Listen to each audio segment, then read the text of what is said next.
اس شعر کے ساتھ کہ مہارت جس کے فن میں ہو ریاکاری نہیں کرتا، مہارت جس کے فن میں ہو ریاکاری نہیں کرتا، حقیقت پیش کرتا ہے اداکاری نہیں کرتا، مہارت جس کے فن میں ہو ریاکاری نہیں کرتا، حقیقت پیش کرتا ہے اداکاری نہیں کرتا۔ ارے شمشیریں چاہے جتنی لے آؤ اور فوجیں چاہے جتنی لگا لو، شمشیریں چاہے جتنی لے آؤ اور فوجیں چاہے جتنی لگا لو، مسلمان حوصلہ رکھتا ہے تیاری نہیں کرتا۔ موصوف وسیم سلم ہو ٹائپس پر۔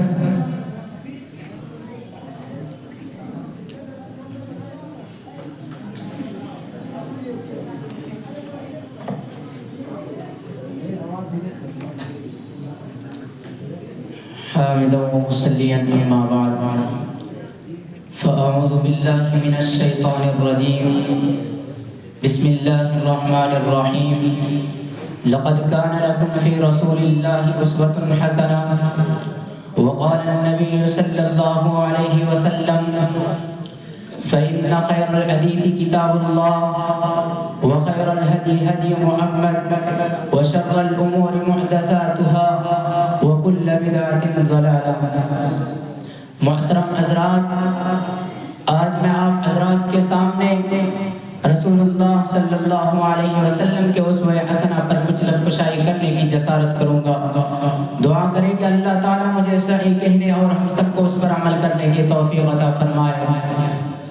میرے دوستو، میں یہ سوچ کر مائک پر آ گیا ہوں کہ آج تو یہ اکابر اور بزرگان دین ہمارے اوپر سایہ فکن ہے، مگر کل جب یہ نہ ہوں گے اور دنیا ہم اہلوں کو مقتدا بنائے گی اور امت کی باغ ڈور ہمارے ہاتھوں میں دے دی جائے گی اور ہم سے خود کی اصلاح نہ ہونے کی بنا پر صحیح قیادت نہ ہو پائے گی، تو غیر ہم کو یوں تانا دیں گے، تھے وہ تمہارے آبائی تم کیا ہو، تھے وہ تمہارے آبائی تم کیا ہو، ہاتھ پر ہاتھ دھرے منتظر فردہ ہو۔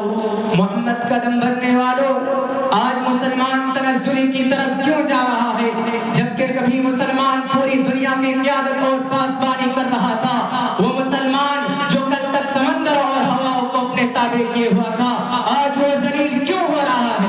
وہ مسلم قوم جس کی ایک آواز پر افریقہ کے جنگل میں رہنے والے خوفار درندوں نے میدان خالی کر دیا تھا، آج ایک چوٹی بھی اس کا حکم ماننے کے لیے کیوں تیار نہیں؟ جن کی صورتوں کو دیکھ کر کروڑوں کفار نے اسلام قبول کیے، آج ان کی صورتوں پر دہشت گردی کا الزام کیوں لگایا جا رہا ہے؟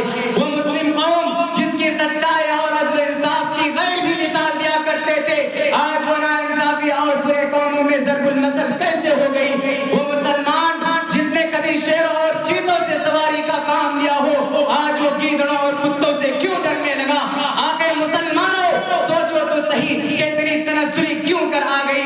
میرے ذہن میں جب ان سوالات نے گردش کی اور میں پریشانی کا شکار ہوا تو اللہ نے میرے ذہن میں فوراً یہ آیت ڈالی، لقد کان لکم فی رسول اللہ اسوۃ حسنہ، تمہارے لیے رسول اللہ صلی اللہ علیہ وسلم کی زندگی میں بہترین نمونہ ہے۔ میں نے کہا مشکل کا حل ہو گیا، جب تک مسلمان نبی کے طریقے پر تھا تو کامیاب تھا، جب تک مسلمان صحابہ کی اتباع کر رہا تھا تو ہدایت پر گامزن تھا، جب تک مسلمان قرآن و سنت کی روشنی میں قرآن و سنت کی روشنی میں فیصلہ کرتا رہا، دنیا اس کے فیصلے کو مانتی رہی، جب تک مسلمان نبی کے طریقے کو نہیں بھولا تھا دنیا کی کوئی سپر طاقت اس کا مقابلہ نہیں کر سکی۔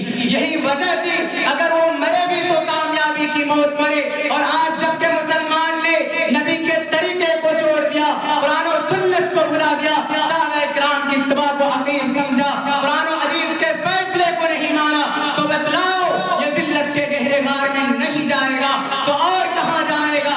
یہ ہلاک نہیں ہوگا تو پھر اور کیا ہوگا؟ غیور مسلمانوں، نبی نے فرمایا تھا انہکوا الشوارب واعفوا اللحیٰ کہ مونچھوں کو اچھی طرح بست کرو اور داڑھی کو بڑھاؤ۔ مسلمانوں نے اس کا الٹا کرنا شروع کر دیا۔ نبی نے فرمایا تھا افشوا السلام، سلام کو پھیلاؤ، مسلمانوں نے اس کو بھی بلا دیا۔ نبی نے فرمایا تھا فاتقوا الدنیا، دنیا سے بچو، آج مسلمان دنیا کے پیچھے پڑا ہوا ہے۔ مسلمانوں، تم محمد صلی اللہ علیہ وسلم کی سنت سے اعراض کر کے خطبہ نبوی کا دعویٰ کرتے ہو تو آقا کالی کملی والے محمد صلی اللہ علیہ علیہ وسلم کا ایک فرمان اور سنتے جاؤ. نبی نے فرمایا من رغب عن سنتی فلیس منی, جو میری سنت سے اعراض کرے وہ میرے طریقے پر نہیں ہے. اس کو کہہ دو کہ میری امت کی فہرست سے نکل جائے, جہاں چاہے جائے, جو چاہے بن جائے, یہودی بن جائے, نصرانی بن جائے. میں نے نبی سے پوچھا کہ آپ کا دیوانہ کون ہے؟ میرے دوستو, دیوانہ وہ نہیں جو صرف داڑھی ہی رکھتا ہو, بلکہ میرے محبوب کا دیوانہ وہ ہے جو نبی کی ہر سنت سے پیار کرتا ہو. رحمت للعالمین صلی اللہ علیہ وسلم نے فرمایا من احب سنتی فقط احبنی, جو میری سنت سے پیار کرتا ہے وہ ہے میرا دیوانہ. یہ داڑھی رکھنا نبی کی سنت ہے, یہ مونچھیں کٹوانا حضور کی سنت ہے, السلام علیکم کہنا محبوب کبریا کی سنت ہے. ارے مسلمانوں, ایک وقت تھا کہ لوگ سچائی اور امانت داری میں تمہاری مثال دیا کرتے تھے. جب ہندوستان دشمن انگریز کے ناپاک سائے سے پاک ہوا اور ہندوستانی آپس میں لڑنے لگے, اس وقت گاندھی جی نے کہا تھا اے ہنود, اس وقت گاندھی جی نے کہا تھا اے ہنود ہند, جب تمہیں کوئی ایسی مثال نہیں ملتی تو میں کیا کروں. لیکن ہائے افسوس, آج مسلمان اتنا گر گیا.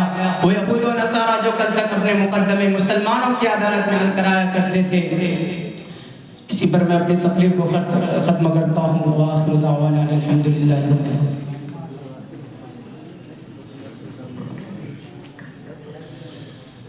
زندگی دی ہے جینے کا قرینہ دے دے, زندگی دی ہے تو جینے کا قرینہ دے دے. میرے مولا مجھے رہنے کا مدینہ دے دے, میرے مولا مجھے رہنے کا مدینہ دے دے. نہ باغ جنت کا گلاب کا چنبیلی دینا, نہ باغ جنت کا گلاب کا چنبیلی دینا, بس مجھ کو 2 بوند محمد کا پسینہ دے دے, بس مجھ کو 2 بوند محمد کا پسینہ دے دے. یہ تھے محمد وسیم صلی اللہ علیہ وسلم جو اسوہ حسنہ کے عنوان پر لب کشائی کر رہے تھے. تو اسی درمیان میری زبان کو دل کا یہ پیغام آ رہا تھا کہ جہاں بھی ذکر ہو نبی کا وہاں آؤ ضرور آؤ, جہاں بھی ذکر ہو نبی کا وہاں آؤ ضرور آؤ. ملے جو پھول گلزارے نبی کے ان کو چن لاؤ, ملے جو پھول گلزارے نبی کے ان کو چن لاؤ. انہی کی کالی کملی میں شفائے روح ہے لوگوں, انہی کی کالی کملی میں شفائے روح ہے لوگوں. حقیقی زندگی چاہو تو کملی سے لپٹ جاؤ.